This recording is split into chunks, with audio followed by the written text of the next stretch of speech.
আসসালামু আলাইকুম রহমতুল্লাহি ওয়া বারাকাতুহু। সকলে কেমন আছেন? আশা করি সবাই ভালো আছেন। তো আজকে হলো পবিত্র জুমার দিন, সকলে জুমার নামাজ পড়বেন। তো আজকে মূলত ভিডিওটি করতেছি ছাত্রদের আজকে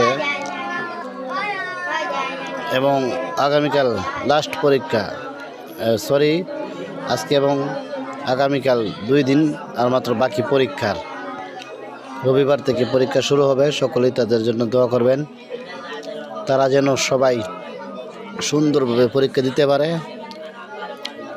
এবং ভালো একটা রেজাল্ট পেতে পারে। সকলেই তাদের জন্য দোয়া করবেন। সকলেই ভালো থাকবেন। আসসালামু আলাইকুম ওয়া রাহমাতুল্লাহি ওয়া বারাকাতুহু।